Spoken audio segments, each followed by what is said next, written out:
ಒಂದಾನೊಂದು ಕಾಲದಲ್ಲಿ ಮಹಾತ್ಮ ಬುದ್ಧರ ಪ್ರೀತಿಯ ಶಿಷ್ಯ ಆನಂದನು ಎಲ್ಲಿಗೋ ಹೊರಟಿರುವಾಗ ದಾರಿಯ ಮಧ್ಯದಲ್ಲಿ ಒಬ್ಬ ವ್ಯಕ್ತಿ ಅಳುತ್ತಿರುವುದನ್ನು ನೋಡಿ ಅವನ ದುಃಖಕ್ಕೆ ಕಾರಣ ಕೇಳಿದ.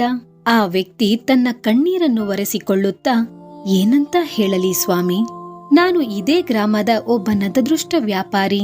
ನಾನು ಯಾವುದೇ ಕೆಲಸ ಪ್ರಾರಂಭ ಮಾಡಲಿ ಯಾವುದೂ ಕೈ ಹಿಡಿಯುತ್ತಿಲ್ಲ.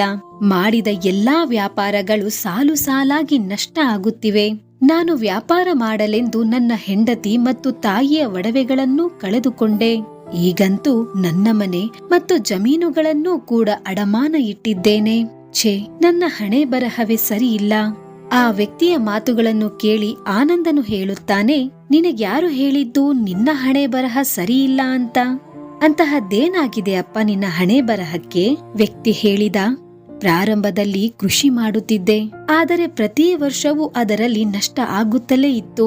ಕೆಲವೊಮ್ಮೆ ಭೂಮಿ ಒಣಗಿ ಹೋದರೆ, ಕೆಲವೊಮ್ಮೆ ಅತಿಯಾದ ಮಳೆಗೆ ಬೆಳೆ ನಾಶವಾಗೋದು, ಇನ್ನೂ ಕೆಲವೊಮ್ಮೆ ಬಿಡಾಡಿ ದನಗಳಿಂದ ಬೆಳೆ ಹಾಳಾದರೆ ಮತ್ತೊಮ್ಮೆ ಕ್ರಿಮಿಕೀಟಗಳಿಂದ ನಾಶವಾಗುತ್ತಿತ್ತು. ಕೃಷಿಯಿಂದ ಯಾವ ಲಾಭವೂ ಆಗದ ಕಾರಣ ಬೇಸತ್ತು ಮನೆ ಸಂಸಾರ ನಡೆಸಲಾಗದೆ ಕೃಷಿ ಮಾಡೋದನ್ನ ಬಿಟ್ಟು ವ್ಯಾಪಾರ ಮಾಡಲು ತಯಾರಾದೆ. ನಾನು ನನ್ನ ಹೆಂಡತಿಯ ಒಡವೆಗಳನ್ನೂ ಮಾರಿ ವ್ಯಾಪಾರ ಪ್ರಾರಂಭಿಸಿದೆ. ಆದರೆ ಅದೂ ಕೂಡ ಸರಿಯಾಗಿ ನಡೆಯಲಿಲ್ಲ. ಪ್ರಾರಂಭದಲ್ಲೇನೋ ನನ್ನ ಪರಿವಾರದವರು ಆರ್ಥಿಕವಾಗಿ ಸಹಾಯ ಮಾಡಿದ್ರು. ಆದರೆ ಕ್ರಮೇಣವಾಗಿ ನಷ್ಟ ಆಗುತ್ತಿದ್ದಂತೆ ನನ್ನವರೂ ಕೂಡ ಸಹಾಯ ಮಾಡುವುದನ್ನ ಬಿಟ್ಟು ನನ್ನಿಂದ ದೂರ ಆದ್ರು. ಈಗ ನನ್ನನ್ನು ನೋಡುತ್ತಲೇ ಸರಿಯಾಗಿ ಮಾತನಾಡಿಸದೆ ದೂರ ಸರಿತಾ ಇದ್ದಾರೆ. ಜೊತೆಗೆ ನನ್ನನ್ನೇ ಪರಿವಾರದ ಬಡತನಕ್ಕೆ ದುರ್ಗತಿಗೆ ಕಾರಣ ಅಂತ ಹೇಳುತ್ತಾರೆ. ಈಗಂತೂ ನನ್ನ ಜೀವನವೇ ವ್ಯರ್ಥ ಅನಿಸುತ್ತಿದೆ. ಯಾವಾಗಲೂ ನನ್ನ ಮನಸ್ಸಲ್ಲಿ ಆತ್ಮಹತ್ಯೆ ಮಾಡಿಕೊಳ್ಳೋ ವಿಚಾರ ಬರುತ್ತಲೇ ಇರುತ್ತಿತ್ತು. ಅದಕ್ಕಾಗಿ ಇಂದು ಆತ್ಮಹತ್ಯೆ ಮಾಡಿಕೊಳ್ಳೋಣ ಅಂತ ಬಂದಿದ್ದೆ. ಆದರೆ ಧೈರ್ಯ ಸಾಲಲಿಲ್ಲ. ಅದಕ್ಕಾಗಿಯೇ ಈ ಬಂಡೆಯ ಮೇಲೆ ಕೂತು ಅಳುತ್ತಿದ್ದೆ. ಇನ್ನೊಂದೆಡೆ ನನ್ನ ಗೆಳೆಯನೊಬ್ಬ ಇದ್ದಾನೆ. ನಾವಿಬ್ಬರೂ ಸೇರಿ ಒಂದು ವ್ಯಾಪಾರ ಪ್ರಾರಂಭ ಮಾಡಿದ್ವಿ. ಆದರೆ ಅವನಂತೂ ಮುಂದೆ ಹೋದ. ಆದರೆ ನಾನು ಹಿಂದೆಯೇ ಉಳಿದು ಹೋದೆ. ಇದೇ ಸೋಲಿನಿಂದಾಗಿ ಯಾವಾಗಲೂ ಅವಮಾನ ಮಾಡುತ್ತಲೇ ಇರುತ್ತಾನೆ. ಆಗಾಗ ನಮ್ಮ ಮನೆಗೆ ಬಂದು ತನ್ನ ಸಾಧನೆಯ ಬಗ್ಗೆ ದೊಡ್ಡ ದೊಡ್ಡದಾಗಿ ಕೊಚ್ಚಿಕೊಂಡು ಮಾತನಾಡುತ್ತಾನೆ. ನಮ್ಮ ಮನೆಯವರ ಮುಂದೆಲ್ಲ ಎಷ್ಟೆಲ್ಲ ಕಷ್ಟಪಟ್ಟು ದುಡಿದು ಸಾಧನೆ ಮಾಡಿದೆ ಅಂತೆಲ್ಲ ತಂತಾನೆ ಹೊಗಳಿಕೊಳ್ಳುತ್ತಾನೆ. ಅವನ ಮಾತನ್ನು ಕೇಳಿ ನನ್ನ ಹೆಂಡತಿ ಮತ್ತು ನನ್ನ ತಾಯಿ ಅವನ ಪ್ರಶಂಸೆಯೇನೋ ಮಾಡುತ್ತಾರೆ. ಆದರೆ ಅವನ ಜೊತೆ ನನ್ನನ್ನು ಹೋಲಿಸಿ ಬಾಯಿಗೆ ಬಂದ ಹಾಗೆ ಬೈಯುತ್ತಾರೆ. ನಾನೊಬ್ಬ ಅಯೋಗ್ಯನಂತೆ, ಮಂದ ಬುದ್ಧಿಯವನಂತೆ. ನನ್ನ ಹೆಂಡತಿ ಮತ್ತು ನನ್ನ ತಾಯಿ ಹೀಗೆಲ್ಲ ಚುಚ್ಚಿ ಚುಚ್ಚಿ ಮಾತಾಡೋದರಿಂದ ನನಗೆ ದುಃಖ ಆಗುತ್ತೆ. ಕೆಲವು ಸಾರಿ ನನ್ನ ಸೋಲುಗಳಿಂದ ನನ್ನ ಮೇಲೆಯೇ ನನಗೆ ಕೋಪ ಬರುತ್ತೆ. ಆದರೆ ಏನು ಮಾಡಬೇಕೆಂದು ಏನೂ ಅರ್ಥವಾಗುತ್ತಿಲ್ಲ. ಅದನ್ನ ಕೇಳಿ ಭಿಕ್ಷು ಆನಂದ ಹೇಳಿದ, ನಿನಗೆ ಯಾವ ಕಾರಣಕ್ಕಾಗಿ ದುಃಖ ಆಗುತ್ತಿದೆ? ನಿನ್ನ ಸೋಲಿಂದಲೋ ಅಥವಾ ನಿನ್ನ ಗೆಳೆಯನ ಗೆಲುವಿನಿಂದಲೋ? ಪ್ರಶ್ನೆಯನ್ನ ಕೇಳಿ ಆ ವ್ಯಕ್ತಿ ಒಂದು ಕ್ಷಣ ಯೋಚಿಸಿ ಹೇಳಿದ, ನಿಜ ಹೇಳಬೇಕೆಂದರೆ ನನಗೆ ನನ್ನ ಸೋಲಿನ ದುಃಖಕ್ಕಿಂತಲೂ ನನ್ನ ಗೆಳೆಯನ ಗೆಲುವಿನಿಂದ ದುಃಖ ಜಾಸ್ತಿ ಇದೆ. ಭಿಕ್ಷು ಆನಂದ ಇನ್ನೊಂದು ಪ್ರಶ್ನೆ ಮಾಡಿದನು, ಒಂದು ವೇಳೆ ನಿನ್ನ ಗೆಳೆಯ ವ್ಯಾಪಾರದಲ್ಲಿ ಸೋತು ನೀನು ಗೆದ್ದಿದ್ದರೆ ನಿನಗೆ ಸಂತೋಷ ಆಗುತ್ತಿತ್ತಾ? ವ್ಯಕ್ತಿ ಹೇಳಿದ, ಹಾ, ನನಗೆ ಬಹಳ ಸಂತೋಷ ಆಗುತ್ತಿತ್ತು. ಆನಂದ ಹೇಳಿದ, ಹಾಗಾದರೆ ಇದರ ಅರ್ಥ ನಿನ್ನ ಸುಖ ನಿನ್ನ ಗೆಳೆಯನ ಮೇಲೆ ನಿರ್ಧಾರವಾಗಿದೆ. ಅವನು ಬೇಕಾದರೆ ನಿನ್ನನ್ನು ಸುಖವಾಗಿಸಬಹುದು, ಇಲ್ಲವಾದರೆ ದುಃಖಿಸಲೂಬಹುದು. ನೀನು ಸ್ವತಃ ಸುಖವಾಗಿಯೂ ಇರಲ್ಲ ಅಥವಾ ಸ್ವಂತವಾಗಿ ದುಃಖವೂ ಪಡಲ್ಲ. ಆನಂದನ ಮಾತುಗಳನ್ನು ಕೇಳಿ ವ್ಯಕ್ತಿ ಸ್ವಲ್ಪ ಸಮಯ ಯೋಚನೆ ಮಾಡಿ ಹೇಳಿದ, ನಿಮ್ಮ ಮಾತುಗಳನ್ನು ಕೇಳಿ ನನಗೆ ಭರವಸೆ ಮೂಡುತ್ತಿದೆ. ಭಿಕ್ಷು ಆನಂದ ಹೇಳಿದ, ನಾವು ಯಾವುದಾದರೂ ಒಂದರ ಮೇಲೆ ಭರವಸೆ ಹುಟ್ಟು ಹಾಕಿಕೊಂಡರೆ ನಾವು ಅದರ ಮೇಲೆಯೇ ಅವಲಂಬಿತರಾಗಿರುತ್ತೇವೆ ಮತ್ತು ನಮ್ಮ ಸುಖ ದುಃಖ ಅದರೊಂದಿಗೆ ಅವಲಂಬನೆಯಾಗಿರುತ್ತದೆ. ಅದಕ್ಕಾಗಿಯೇ ಎಲ್ಲಕ್ಕಿಂತಲೂ ಮುಖ್ಯವಾಗಿ ನೀನು ಸ್ವತಃ ನಿನ್ನೊಂದಿಗೆ ಭರವಸೆ ಇಟ್ಟುಕೋ.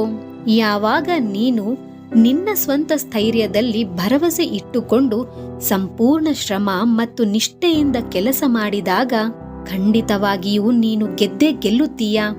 ನಿನಗೆ ನಿನ್ನ ಗೆಳೆಯ ಅವಮಾನ ಮಾಡಲು ಬರುತ್ತಿದ್ದಾನೆ ಅಂತ ಅನಿಸುತ್ತಿದೆ.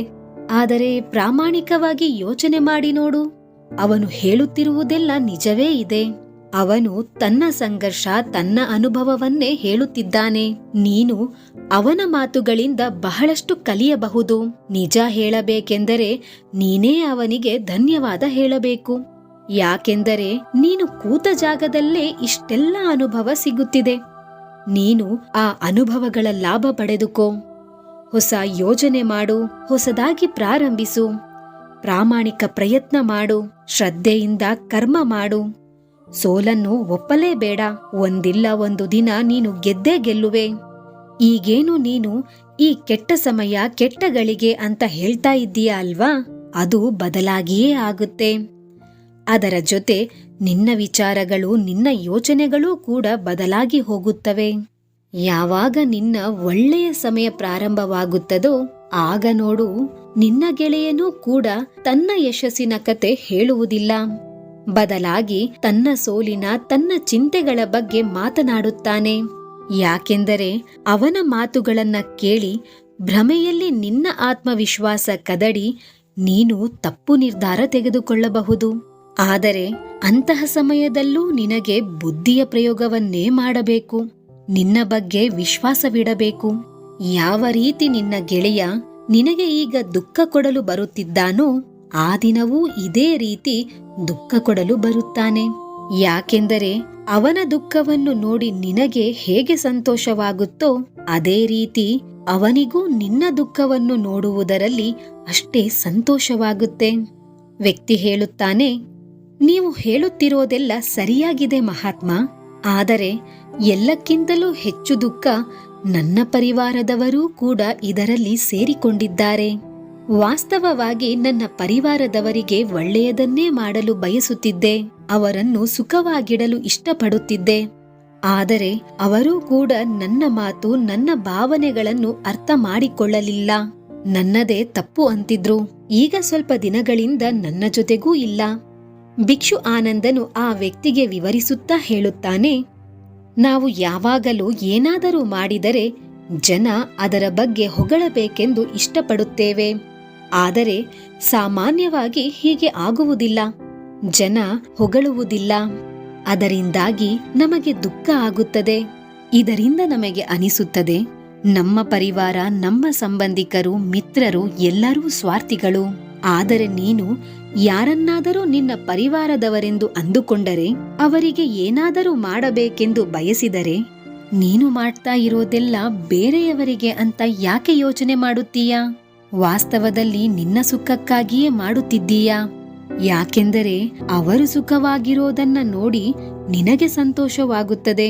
ಒಂದು ವೇಳೆ ಇನ್ನೊಬ್ಬರಿಗೆ ಸುಖವಾಗಿಡಲು ಮಾಡ್ತಾ ಇದ್ದೇನೆಂದು ಅಂದುಕೊಂಡರೆ ನೀನು ಯಾವಾಗಲೂ ದುಃಖದಲ್ಲೇ ಇರುತ್ತೀಯ. ಆದರೆ ನಿನಗೆ ನೀನು ಮಾಡುತ್ತಿರುವುದೆಲ್ಲ ಸ್ವಂತಕ್ಕಾಗಿ ಅಂತ ಅಂದುಕೊಂಡರೆ ಆಗ ನೀನು ಸುಖವಾಗಿಯೇ ಇರುತ್ತೀಯ.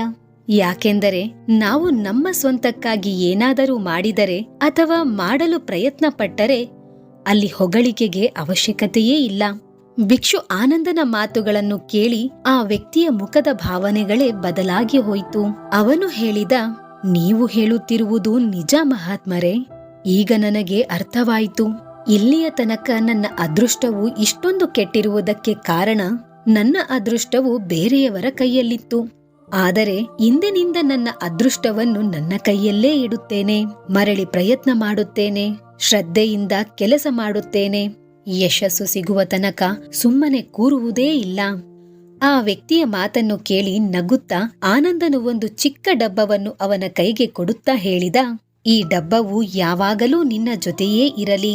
ಎಂತಹದ್ದೇ ಸಂದರ್ಭ ಬರಲಿ, ಎಂತಹದ್ದೇ ಪರಿಸ್ಥಿತಿಯಿಂದಲೂ ಹೊರಗೆ ಬರುವಂತಹ ಅದ್ಭುತವಾದ ಮಂತ್ರವು ಈ ಡಬ್ಬದಲ್ಲಿದೆ. ಆದರೆ ಇನ್ನು ಮುಂದೆ ಬೇರೆ ದಾರಿಯೇ ಇಲ್ಲ. ಎಲ್ಲವೂ ನಶ್ವರ. ಯಾವ ಭರವಸೆಯೂ ಇಲ್ಲ ಅನಿಸಿದಾಗ ಮಾತ್ರ ಈ ಡಬ್ಬವನ್ನು ತೆಗೆದು ನೋಡು. ವ್ಯಕ್ತಿಯು ಆನಂದನಿಗೆ ಧನ್ಯವಾದ ಹೇಳಿ ಆ ಡಬ್ಬದ ಜೊತೆಗೆ ಮನೆಗೆ ಬಂದನು. ಅವನು ಹೊಸ ಉತ್ಸಾಹದಿಂದ ಹೊಸ ವ್ಯಾಪಾರವನ್ನು ಪ್ರಾರಂಭಿಸಿದ. ಈ ಬಾರಿ ಅವನ ವ್ಯಾಪಾರವು ಹೊಸ ತಿರುವನ್ನೇ ಕಂಡಿತು.